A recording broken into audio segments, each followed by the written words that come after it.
జగన్కి 900 మంది సెక్యూరిటీ కావాలంట, మేము ఇప్పటికీ 200 మందిని ఇచ్చాం, 400 మంది నడుస్తున్నారు అని మొన్న మధ్యన హోంమంత్రి అంతి గారు చెప్పారు. అప్పుడే ప్రస్తావించుకున్నాం, రోడ్డు మీద కాపలాకు ఉండేటటువంటి పోలీసులు కూడా భద్రతకి అని చెప్తే అమాయకంగా ఉంటుంది. ఇప్పుడు ఫర్ ఎగ్జాంపుల్ చంద్రబాబు గారు బుడమేర ప్రాంతాల్లో తిరుగుతున్నారు, ఆ ఏరియా అంతా పోలీసులు, ఐపీఎస్లు, ఐఏఎస్లు, లేకపోతే కనుక కానిస్టేబుల్, హోంగార్డులు వీళ్ళందరూ ఉంటారు. వాళ్ళందరూ చంద్రబాబు సెక్యూరిటీగా పనిచేస్తారు. అంటే చంద్రబాబు ఆ ఏరియాలు తిరిగేటటువంటి ప్రాంతాల్లో కంట్రోలే చేస్తారు. కాబట్టి వాళ్ళందరూ చంద్రబాబు భద్రత కోసం ఉన్నట్ట కాదే. ఆయన చుట్టూ ఉన్నటువంటి బ్లాక్ క్యాట్ కమాండోస్ ఏంటి, ఆ జెడ్ ప్లస్ కేటగిరీ సెక్యూరిటీకి సంబంధించిన స్టాఫ్ ఎంతమంది ఉన్నారు అంతవరకే లెక్క, దాన్నే కౌంట్ చేయాలి. అది ఎంత కేటాయించారు అన్నటువంటి.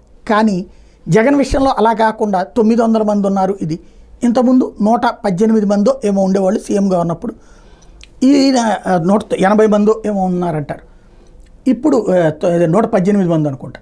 అదే సందర్భంలో ఇప్పుడు ఎంతమంది ఉన్నారంటే భారీగానే ఇచ్చాం, 200 మంది ఇచ్చాం, 300 మంది ఇచ్చామని చెప్తూ వచ్చినటువంటిది తెలుగుదేశం నాయకులు.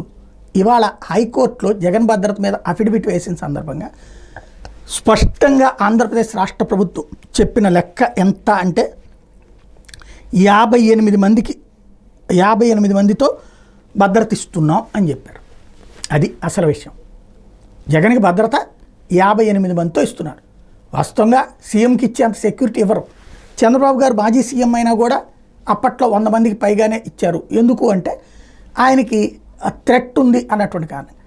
జగన్కి అట్లాంటి థ్రెట్ ఉంది, కానీ అయితే ఆయనకు ఉన్నటువంటిది నక్సలైట్ల థ్రెట్, జగన్కి సహజమైనటువంటి థ్రెట్.